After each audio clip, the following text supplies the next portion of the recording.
Everyone's favorite toys are back, but they face a new reality when technology takes over in Toy Story 5. So it's been about 7 years since we've got Toy Story 4. We're back here with Toy Story 5, and this time the focus shifts a little bit more away from Woody with, the way things left off at the end of Toy Story 4, and this is more of a Jessie focused story as far as like the main toy in this movie, with a little bit of Buzz kind of doing some extra heavy lifting too, but it's really Jessie and Buzz focused for most of this film. And I gotta say, man, this, like, you always worry when you get up to like the fourth and fifth installments of these franchises, whether you're going to see like a significant dip in overall quality of the storytelling. You feel like there's only so much they can do, but with this, man, it feels just as fun as it ever has, in my opinion. Like, I had an absolute blast watching this movie, and I gotta say, like, it's a bankable movie property for a reason. Like, it's just so much fun. This movie had a ton of heart. It was a lot of fun when you mix in, technology now being brought into the mix and kids being, on tablets and everything, and how that affects kids and how they play with toys or don't play with toys. And it was a really smartly told story that I just can't say enough good things about. Yeah, I think I loved it more than I really expected going in, because the Toy Story 4 for a lot of people was a little bit of a letdown. A little bit. Because it had some issues, but it was also one that kind of ended Woody's story. So you thought, all right, is this the end of it? Are we finally done with it? And they announced another one. And they're like, all right, well, how are they going to bring Woody back? And they do it in a very simplistic manner and way. It is, I will say, probably a movie where they did say originally Woody wasn't a part of Toy Story 5. And then after they got done with one revision, they were like, we need to have Woody in here somehow. And he does feel a little bit just kind of put in there. He's not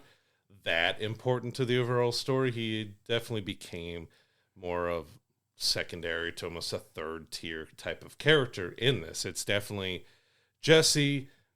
Buzz does get a little bit more, but he's still kind of at the background to Jessie. I mean, she is the main star with it, along with Bonnie. But as you said, it revolves around Bonnie. She's still 8 years old here, and she's kind of struggling to make friends. She's not really able to talk to the neighbor kid. She's shy and doesn't want to talk to him. She's having trouble making friends. So her parents decide, all right, we're going to get you the lily pad. It says you can make friends and all that. And you see exactly how quickly that technology takes over kids. And as a parent of a teenager and a preteen, this really hit home to me, because I saw exactly what technology did to my kids in them, but also very much saw that Bonnie is like my youngest. Even though my youngest is a little bit older than Bonnie now, I see Bonnie in her. And then we have a new character, Blaze, that we get to meet and do stuff with, that ends up actually living at an old family of one of the toys here, without giving too much away about it. And Blaze was a great addition to it, and I saw my oldest and her that's obsessed with horses and loves, all that stuff, and very silly and goofy personality. Like, I saw both my girls in these characters, so that even made the connection a little bit even more solid with me, because being a girl dad and seeing my girls kind of represented of that. But I think it did a great job of showing just how technology has taken over kids, and they're not playing with toys as much anymore, and how kind of sharply and abruptly it can be that they stop playing with toys when technology takes over, and how harsh and critical kids can be to other kids and mean because of technology. Like, I think it did a really good job of showing that aspect of just how technology and the internet and everything has changed, not only for adults, but how it's definitely changed kids' childhood. Yeah, and it's told in such a, it's definitely sensationalized in a lot of ways in this movie. Like, it's over the top on purpose. It's meant to be entertaining and fun, but it does have some of that poignant social commentary built into the story too. Like, it does a good job of finding that balance between just making light of things and being a little extra silly, because it is a kid's movie still, but stuff in there for the adults too. Like, I was genuinely surprised at some of the jokes and things that were definitely geared more towards the parents than the kids in this one. Like, it was a ton of fun. I gotta say though, like, you do get some new characters introduced in here as well. You don't get as much of the quote unquote classic Toy Story toys where you have like Rex and, Mr. and Mrs. Potato Head and all of them. Like, you don't get as much of them in this. They're very much part of, but the ones you do get introduced to are so much fun. I got to say, one of the absolute highlights of this movie for me was the introduction of Smarty Pants, who was voiced by Conan O'Brien, who, as big Conan O'Brien fans as we both are, it was just so funny. Like, he had such an extra level of humor that we were talking about it after we left. Like, you could see Conan's mannerisms coming out just by hearing his voice and the way the character was written. Like, he got to be full on like himself, I think, just kind of turned up a little bit in this, and it just made it so much more fun and added an extra comedic layer to this movie that was just really a high bright spot of the movie for me. He was so good in this. Yeah, I was really impressed by him, because a lot of times if you get comedic actors, or for him, being a talk show host and everything, very light with the acting, they're just kind of being themselves, but maybe a little bit extra turned up.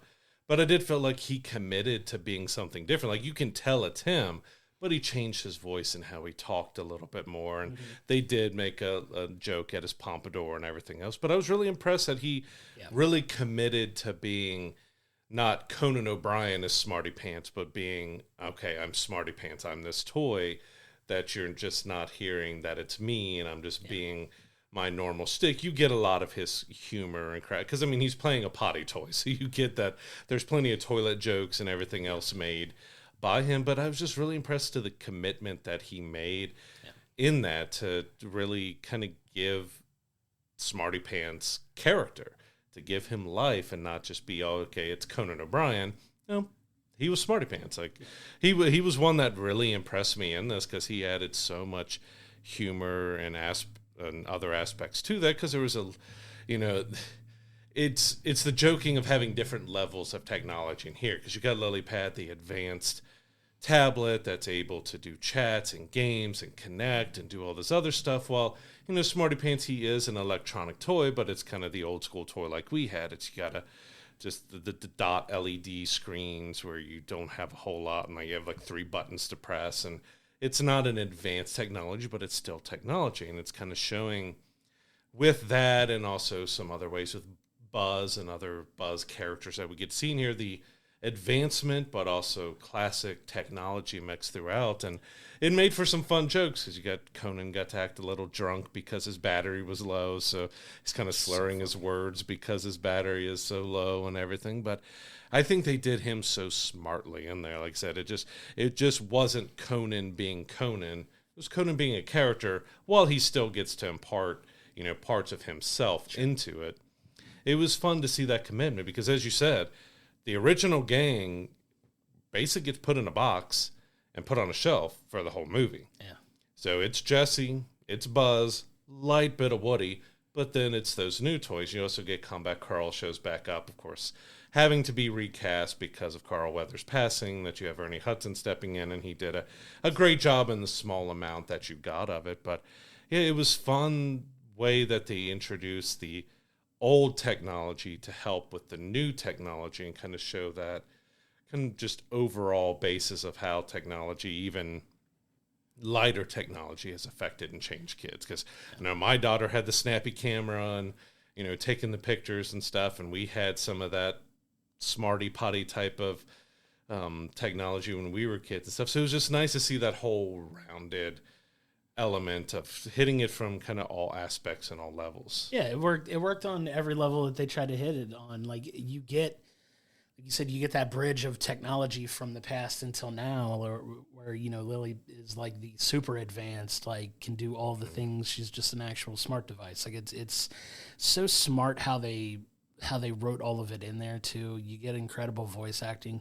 I love the minor appearances that you even get from like Nuke Kaboom with Keanu Reeves. We just loved it, where it's basically just Keanu Reeves as Johnny Bravo is what it feels like. But it was a ton of fun of that. You also get a very minor character called Pizza with Sunglasses that was voiced by Bad Bunny of all people. Like, you get some fun additional like spot cameos. I really enjoyed Craig Robinson as the GPS as well. Like, he was fun in that too. But it was just so smartly written, and I think that's what makes these types of stories work, is you can see the care that they put into everything, and it's just a smart, clever way of of writing that's kind of exclusive to Toy Story in this like Pixar universe. You have a few of those others that are like very well written stories, but it just feels like you get that consistency from Toy Story that you don't always get from every other franchise. Because like, not to compare, it's like a total apples to oranges comparison, but we were talking, I want to say last week or the week before, about how we're not really planning on reviewing like the Minions movie, where they're like 5-6 films deep, and you just feel like that sharp decline in quality of writing for that, where it's a lot more nonsensical and just kind of whatever. And it was just like, yeah, we don't really feel like going and looking at that. But with this, it's like the antithesis of that. Like, it's still really high quality stories and writing and emotion and depth. And you get that here. Like, it was a lot more emotionally charged. I feel like it took a little bit to get there. If I could just nitpick just a little bit about it, like, I feel like the first half of the film does kind of drag on just a little bit before it really kicks in. But man, when you get to the back half of this movie, it's classic, all the good feel vibes of Toy Story, where it really jumps off, takes off, especially the final act, like the last third of the movie especially, is just absolutely incredible. It makes you emotional towards the end, where you're just like, you're really rooting for Bonnie to kind of get out of this funk that she's in and kind of open up and, accept her, accept who she is as a person, and not be as insecure or shy or self-conscious about the things that make her just the wonderful kid that she is, and kind of see herself the way all these, especially Jessie, see the way these toys kind of look at her and revere her. And you get that whole like finding yourself and being okay and accepting yourself and all of that, because you're able to make friends and do all this other, like, it's really cool to like see that whole story kind of come full circle here. And it's a really powerful message, and they do execute it really well, especially towards the end of the movie. Yeah, they've been notorious for being able to really nail the third act for the most part. Some people, like I said, with 4 may not feel it as much. Of course, when you have Woody go away and kind of in that, like, 4 left everyone like, do we really need to go back to it? And I feel with this one, they did it in such a smart way that it made sense. With some of the nitpicks that I had is, you really didn't need Woody in this. Like, it's fun to see Tom Hanks back, and there's some good jokes at his expense of being an older toy and being out in the wild, that he's not as upkept, giving him a bald spot and a little bit of a stomach. Very funny. And all that. But really, as a character, he was just a plot device. He didn't really have anything to do other than just to be there, to be Woody. I mean, like, Jessie and Joan Cusack, she carries the majority of this film. Yeah. And you get a little bit more of a connection with Buzz in that, but even Tim Allen's Buzz he was more secondary. He was, especially because there is a sequence of the movie throughout the whole movie that deals with a crashed cargo ship of Buzz toys that are washed up an island. They had fun moments, and it also was another one of those ways to show how technology and toys have advanced, that you can take an old toy and add some new technology to advance it. But that was also another aspect that just kind of, you could have left it out and it wouldn't have made that huge of a difference. You could have done a different toy to a new toy or something that did exactly what that did. I mean, it was fun, but that can be nitpicked, that both Buzz and Woody almost really didn't have a reason to be in here. Buzz had more, because you did kind of set up a story between him and Jessie, even though it did feel a little semi-forced in a way what they do it. Because, I mean, you get how the kids are playing with weddings and everything else, and you get that. But it did feel like this was kind of trying to leave the old behind and go, and you were still trying to make sure that Woody and Buzz stayed relevant, but they weren't as needed as kind of Jessie and Bullseye were, and the new toys were. Like, the old gang just really didn't kind of matter anymore. So that's the only, like, nitpicks I had to it, was that they just didn't, some of those aspects of trying to make sure Buzz and Woody, Buzz more becoming of the forefront, but trying to still include Woody in there, he really wasn't necessary in there. But it was fun, just not necessary. Yeah, I mean, I get what you're saying. I disagree just a little bit, and it's only because it's like you still care about those characters. Yeah. If you're as, 5 films deep into this franchise, like you still want to see what Woody's up to. Yeah, he does feel secondary because he's supposed to. He's kind of off on his own side quest, and he's got a new purpose as a toy because, Bonnie definitely bonded with Jesse and not Woody, obviously, and Woody was always Andy's toy. Like you got him kind of off on his side quest where he does kind of come in and help a little bit here with what they have going on. So you do get him kind of mattering a little bit in here. I wouldn't necessarily say he was completely not needed in this, but like I feel what little they did use of him was effective in the story. I really do, because it was effective, but it was just you could have replaced with another toy or given more of that to Buzz or something else. In my opinion, it still wouldn't have made it as much of a Toy Story movie then, if that's the case. Like, I think this was a good like transition movie to kind of get to a more Jesse-centric and more, you get these other characters introduced that if you do, spoiler, they're probably going to do a Toy Story 6 after this, especially with as well as it's going to do, but you can kind of move forward with them and you still kind of fade some of these older characters out while still telling fun, new, and original stories with a couple ancillary characters and moving forward with some of the newer ones. Like, I can see that being a thing if you were to continue the franchise. So it did kind of feel like more of a transition out of the older toys and more focused on some of the newer ones. Obviously Jessie's still not quote unquote a new toy because she's been around since the second movie, but like you get it more focused on that and you can kind of move forward with that and keep some of these other characters around and still tell some fun stories if that's the direction they want to go. Obviously, like we don't know what even they're going to do. Like we didn't know how much this was going to involve everybody outside of it being a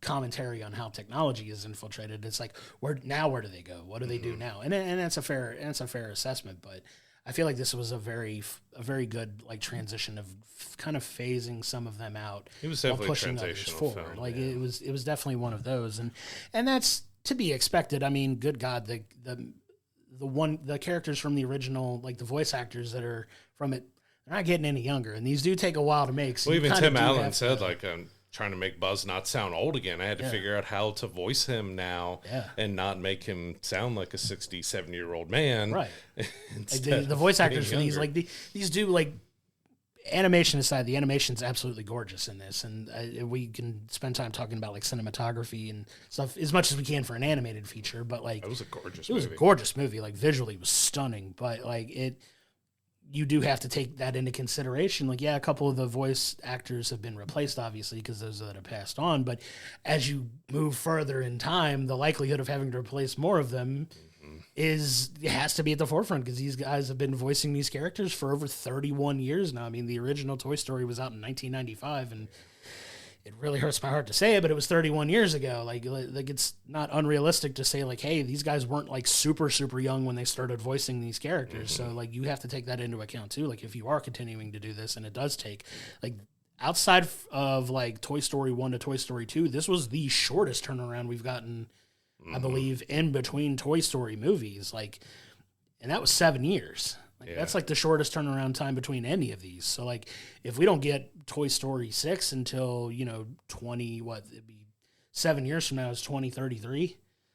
Like who knows, like I hate to sound morbid, but who would still be around to do those voices if you have those characters back? Like it's sad to think about, but it's realistic too. Like if those take a while to make, like, yes, you've got, like, we're on our third Bonnie actress because she's still 8 years old, and those kids have grown up since she was first introduced, and you do have at least 4, if not more, actors that have passed away, because you had Jim Varney as Slinky Dog, and then you had Mr. and Mrs. Potato Head, they've passed away, and I know there's at least one more in that voice cast that has passed away since then, but I'm blanking on right now. But yeah, it's been around a long time. And yeah, I wasn't trying to say that Buzz and Woody still aren't relevant. It just felt like they were a little bit more tacked on than being important to it, which it did matter because as you said, it's more of a transitional. Even Jesse, one of the big main points of the film is just as much as you try and you want to have things remain the same and keep things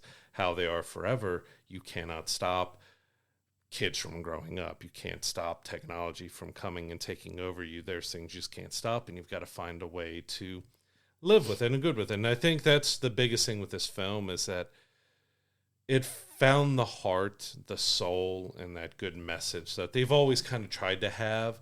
That some people feel like the original trilogy is utterly fantastic, near perfection. Like I have a few problems with 3, that it wasn't near as perfect as 1 and 2 were. And then 4 came out, and there was a little bit of a mixture of like, did we need to come back to it? Do we need to have any more Toy Story? Now that we got 5, I'm like, they do definitely set up to potentially have more. That there's different, even more aspects of technology that they can touch on. You still get Bonnie as a kid. You introduce Blaze, which was a great done new character to introduce in there that adds a new element to Bonnie and her friendship, and you could even grow up a little bit more with those. So I still see potential for a couple more films out of this, of how it's going. It is going to kind of push probably more of the older secondary toys to the back burner with Jesse and Buzz, and maybe even, I mean, you do leave it open for Woody to still be involved, but it also left it open. Like they, maybe with the next one, they might leave Woody out of it more. But I'm still holding on to that hope of how they end it. Like once Toy Story is done and ready for them to stop telling the tales in here, before maybe they move on to a new kid and new toys. Like there always could be some sort of reboot that they could do, even going further back into the 70s or 80s or something if they wanted to. But I still wanted to end with, especially, and it kind of felt that way with this one, with so much of the original toys being pushed to the back burner. I want to see an ugly cry in a movie theater by having Bonnie give the toys back to Andy at his baby shower. Like, I'm with the internet and everything else. That is the way to bring this story for full circle and end it when they're ready to end it. Yeah. Because, like I said, I felt this was a great entry, and it's one I feel is going to breathe a little bit more life back into Toy Story after 30 years. Like, I was the same age just about that my youngest daughter was seeing Toy Story 5 here when I saw Toy Story 1. So that had me in my feels and emotions a little bit more with that, not only seeing my kids and the 2 main girls in here, but also, like, she's the same age now when Toy Story first came out for me to see it. And it was like, this one, being a girl dad, being older, having that connection of the same ages of when it came out, it really had a deeper connection to me with a lot of the stuff in there, because I just saw so much of my kids' childhood, even though we've tried to get them off technology and playing board games and doing stuff outside and outside of technology. Technology has had a huge grip on everybody. Kids. Like, I mean, we had gaming systems, the NES and Super Nintendo and more, but you didn't have cell phones. You didn't have tablets. You didn't have as much.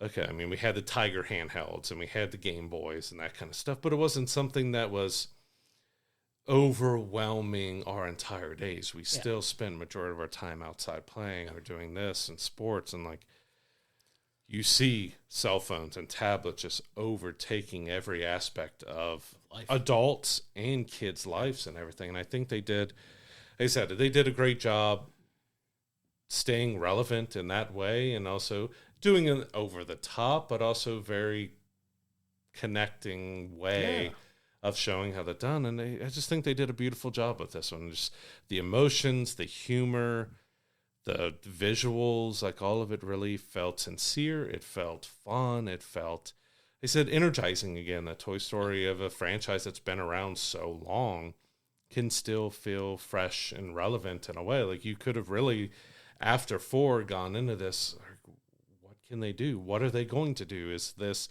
going to be a bad downfall of Toy Story that they're losing their stuff? But it wasn't. Like, you got Andrew Stanton directed this. He's been with with Pixar and Toy Story since the beginning. He's either written or directed almost every one of the Toy Story films. He was involved with Monsters, Inc. and Finding Dory, Finding Nemo. Like, he's been a part of a past, like Brad Bird and stuff. He's been one of those staples at Pixar that's like, if he's involved with it in some way, you're getting something pretty good out of it. And I think he did a great job of bringing kind of new life into Toy Story with this. Like, you definitely can see 1 or 2, maybe more films coming out of this, because they gave themselves a fresh start while also making sure the past was well kind of taken care of. Yeah, I mean, you're absolutely right. Like, this is the OG Pixar movie. Like, this is the one that kind of kickstarted everything for them, and that's kind of the central theme out around a lot of Pixar movies is just humor with a lot of heart and smart writing. And you, like you said, having that consistency really, really helps keep the quality at a higher level.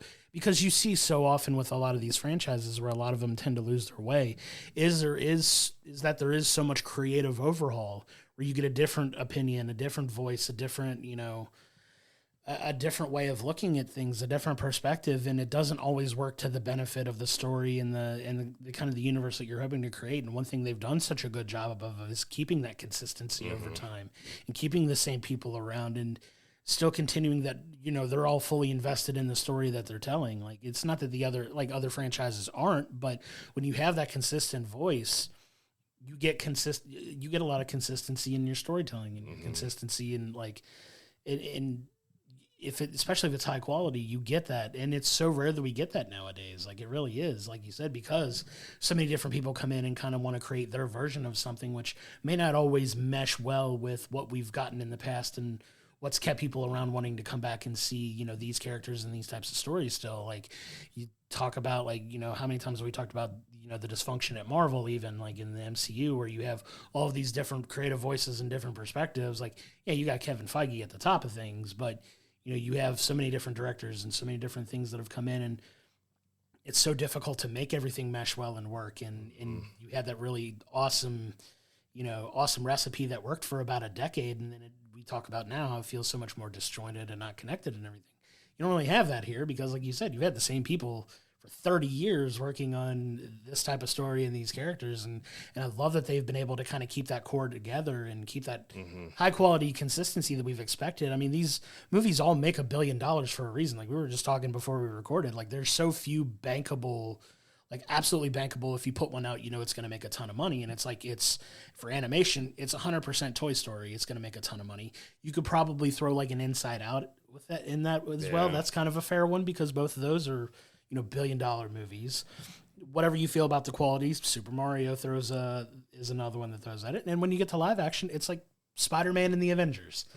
Like you put Spider-Man and the Avengers out and probably Avatar. Like those are all going to make a ton of money. Those are the few really commercially bankable stories. Not all of them are, elite storytelling. You can see how we feel about Avatar, but like there's still visual marvels that still make a ton of money with each one they put out. Like even if you talk about the third one being a quote unquote disappointment and it was still $1 billion movie, like that's crazy, but it's like still commercially very bankable and viable. Like you get so few of those, but this is kind of like the OG bankable like property here, like that you've had consistently high performing, high quality stories for 30 years. It's just incredible that they still make good movies, kind of shifting focus a little bit here, but they still keep that heart and that story. And it's just one that everyone can relate to. And I think that's what they do such a good job is you get elements in that work for everybody. Like you said, your perspective watching these movies is 180 degree different from what you did when you watched them when you were your daughter's age, when we were young, when we came out and just loved the silliness and over the top of the story. That still resonates with us 30 years later. I just watched Toy Story 1 probably a couple months ago. Like just feeling nostalgic and went and threw it on because I still love the movie. Like that's how good these movies have been over the last 30 years. That you're willing to just go back and throw them on and watch them again, and they still hold up. It's still good, and you get another one here in 5. And to recognize some of the adult humor that you missed in the past, especially like some of Sid's toys that were a little bit more adult jokes that you didn't get as a kid, but now you're like, the fishnet stockings and the hook, like I know what they were doing with that character now. Now you get why your parents liked it too, But it's Pixar's always done such a stellar job. Like they've had a few somewhat misses, but they've been pretty stellar throughout their history of all the films they've made. We know some things have changed and had problems since they got bought out from Disney, and then COVID was a really hard time for a lot of their films. But that's a magical part about a Pixar film is that there's so much for kids to enjoy. There's plenty for adults to enjoy. But at the end of the day, they're animated films that have such heart and soul and emotion. And it just, it has something that grips you and hooks you into it and stuff. And like you said, yeah, there's so many franchises that go on for a while that lose themselves because of various different aspects. And a lot of times it's when they try to modernize and they try to, all right, we've got to try to connect with the Gen Z or the newest generation and all that. And I think Toy Story did it in a way here with the introduction of technology and chat rooms and everything else in such a smart way that didn't forget who it was and where it was and try to change too much to be something different than it was. Like, I think some people felt 4 was a little bit that way of how it changed. Like, they didn't connect as much with Dolly and, you know, that aspect. And, you know, Forky was fun, and there were some fun moments with Forky and Knife. I forget what his wife's name is in this one and stuff, but it's the core of Toy Story and the core of Pixar is just that heart that it gives, and this has plenty of heart to it. Like, you get, and again, it's going to connect with people in different ways because it depends on the time you're watching it. Like, my oldest, who's a teenager, she didn't like it as much. She felt some things were a little cringy to her in it, but my 11-year-old absolutely loved it, and I absolutely love it. So it's really going to depend on that, and I know there's some things that connected more with me being a girl dad and being a dad than it would be, you know, probably for you as well with connecting with it, but it's still something that everybody can absolutely enjoy and have fun with, and it didn't fully feel as just being a cash grab to go back to the well, because we know for the longest time with Pixar it was about original and not doing sequels, and then it became a point, I think really when Disney got them, that they were churning out a lot of sequels. Like, I still kind of really dislike like Cars 2, I guess it was Cars 2 when they did the spy stuff with Mater and stuff. I felt like that felt like a little bit of a cash grab. Like, they didn't have the heart and the soul that the original Cars. And they've had a few of those like that, but I'm just so glad that Toy Story really has been so consistent throughout the years, that this being their real first and major release, that they've continued to take care of the franchise. Like, it's had a little bit of a dip, but I feel like this is just as strong as the original trilogy was. Like, I would put this probably above 4 for me, and it would be right around 3 for me, because I do feel 3 I really enjoyed, but it had some moments that I felt they could have done better and didn't have as big of heart and soul as the first 2 had. And I think they really did find that soul and that heart again in Toy Story 5 that really left a good connection to it. Like as we said, adding Conan O'Brien as Smarty Pants was just a terrific idea to make him be the main part of humor for this movie. I mean, he carried a lot of the humor through this film. Like, I thought maybe he'd have a small bit role and that it would just be here and there. Like, he carries a lot of the heart and the humor in it, because you also get a little emotion out of Smarty Pants, out of the bathroom toy and everything. And yeah, you got Craig Robinson being Atlas, and, you know, bringing that new character Blaze was a great idea of how they handled that, incorporated. And you also kind of had that other friend group that only connected through technology and everything. And I have absolutely seen that with, especially my youngest, of how quickly those Facebook Messenger kids or other like text chats and how all that just gets so nasty and insane through kids, because they just start valuing technology and having the latest and greatest in social media and stuff. Like, that's one thing they didn't fully touch on, is social media. Like, you got that group chat, which is kind of adding that in. So there's still potential that they could try to do something social media wise with it, but that's going to be maybe on the cusp on, all right, Bonnie's getting to preteen to early teen, might be time to wrap up when they start touching on the social media aspect. But yeah, I think I think they did everything here in Toy Story 5 in such a smart way. And, you know, as we know now, all the Taylor Swift fans can know that she does have a song in the film. It plays during the credits, so there's a few reasons to stay through the credits, because you get the new Taylor Swift song, but there are 2 post-credit scenes as well to stick around for. The first one is much more worth it than the last one. The last one was just kind of, it was okay. It was just a way to shoehorn in a new character doing a song, put two and two together, and ish. Mentioned them It was about 15 to 20 seconds of song being added, and it didn't really. It was cute, but it was unnecessary.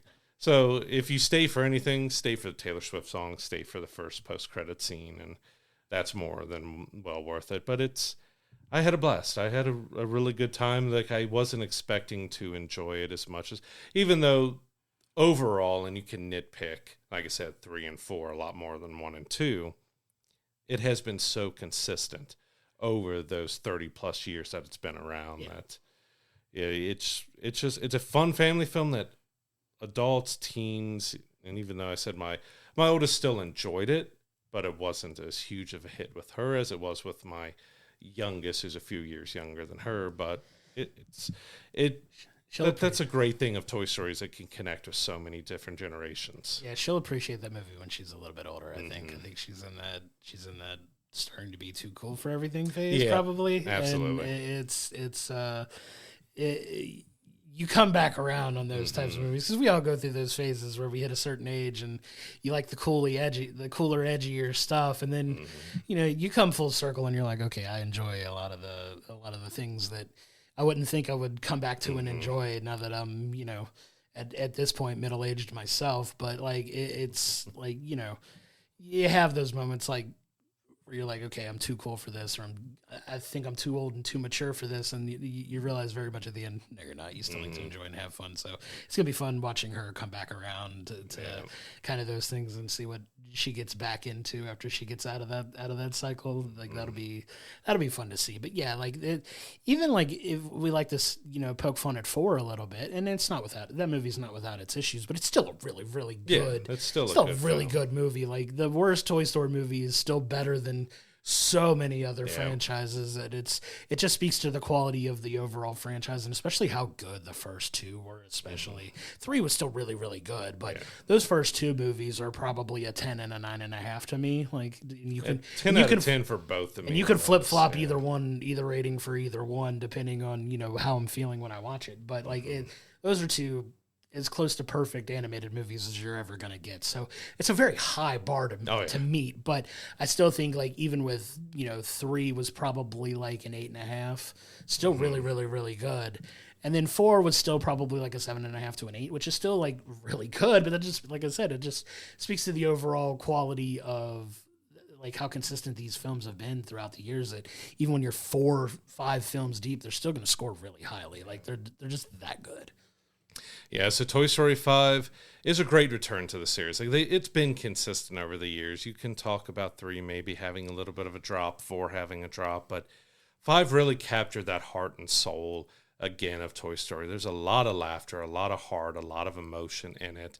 I had such a big connection to it because I saw my daughters and both of the main girls in here and what we've gone through. They handled adding technology in a smart way and an entertaining way that I definitely have seen that happen with my kids and everything. The only real nitpicks I had is that Woody, you got to have a Toy Story with Woody, but he didn't feel as needed in this film. And Buzz felt like some aspect of the story with the other Buzzes wasn't as needed in here, but that's just being nitpicky. Buzz had some great lines. Woody had some great lines. They still had that great chemistry together. I'm giving this a 9 overall. I think it was just a really fun, entertaining, full of heart, visually gorgeous. Like, go back and look at the original Toy Story of what it looked like in 1995 compared to what they can do now in 2026. It's just mind-blowing, the difference from the first to the last here. And yeah, as we've mentioned, Conan O'Brien was probably the biggest surprise of this film. He was so fantastic as Smarty Pants. It was the perfect choice to voice that character, but I really love the commitment that he gave to not just be himself, but be himself while also creating this character and, changing his voice and just making it like he was a good bit of the core comedy in this. And it really nailed that in every aspect. Like, I just had such a great time. It brought me back to being a kid while also watching my kids, watch it with stuff they're dealing with right now and that they've dealt with as a kid. It was something that really touched me to my heart and my core with it and everything. And I had such a incredible time. I was close to giving the 9.5, but a little bit of the the nitpicking with it and just knowing just how near perfect 1 and 2 are, I think 9 is a good fit for this film. It's well worth going out to watch and see. It was such a great time that shows 30 years later, they still have it. Yeah, I'm right there with you, man. I wound up on the same score too. I'm giving it a 9 as well, and it just goes to show that, you know, if your worry about it is, do we really need another Toy Story movie? Yes, we do. Yep. Like it did. It felt like watching the old Toy Story movies again. Like we had that big nostalgia feeling. It's got big humor in it for not only kids.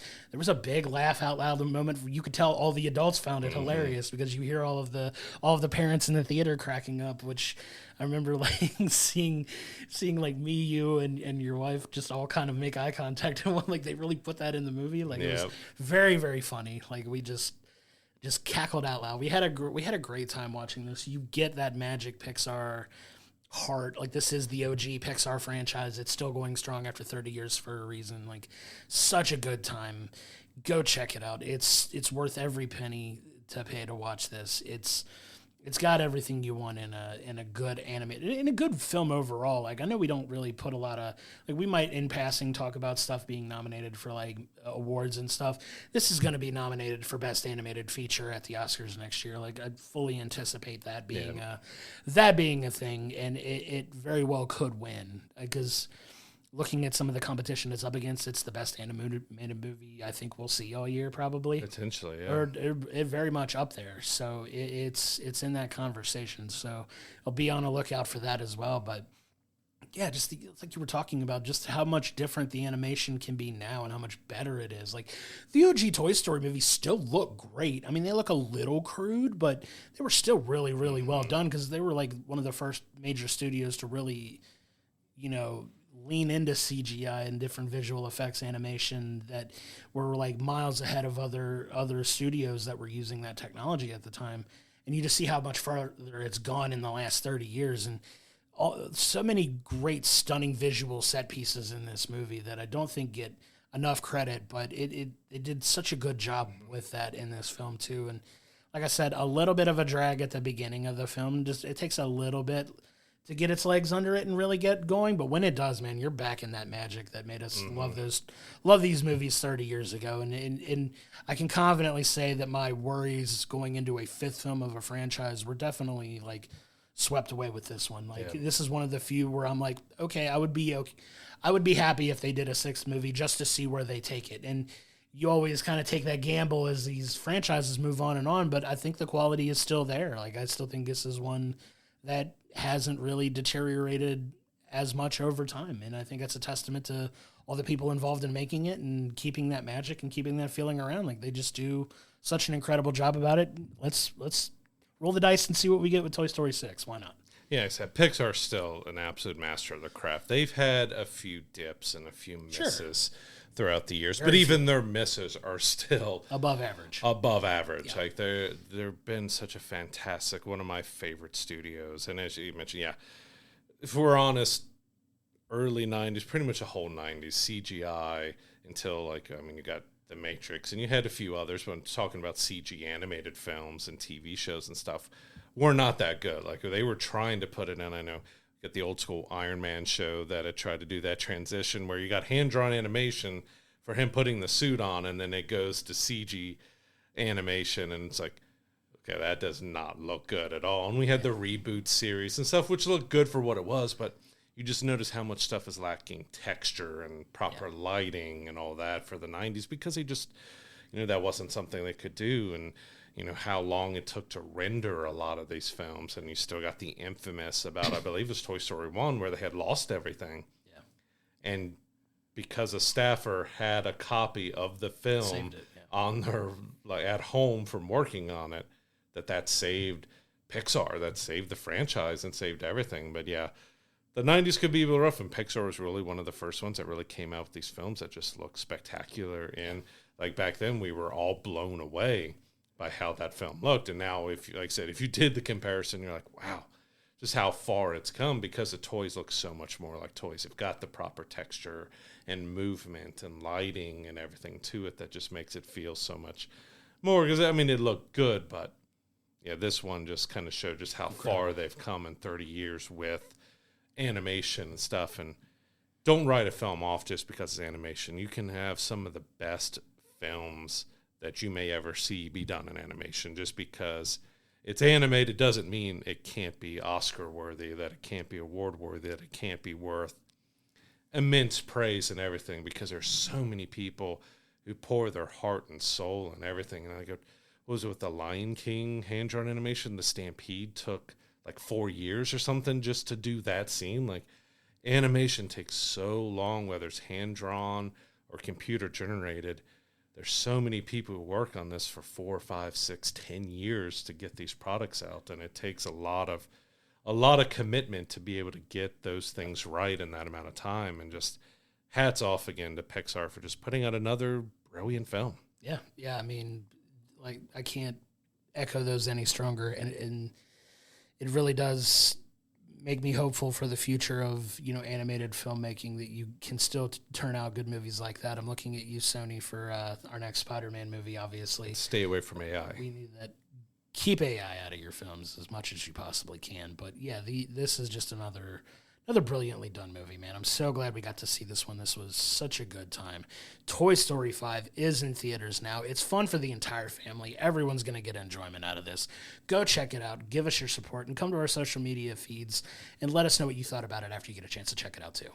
So thank you so much for tuning in. And if you feel so inclined, do all the things to help the show out, from follows, shares, likes, and comments on social media to subscribing on YouTube and your favorite audio platforms. All of it helps us out so much, and we can't thank you enough for all the support. You can also become a subscriber over on Patreon to get each episode delivered to you early, exclusive merch items, and your name read out at the end of every episode. Check it out at patreon.com/we'll bring the popcorn. That's going to do it for this episode, and we'll see you on the next one.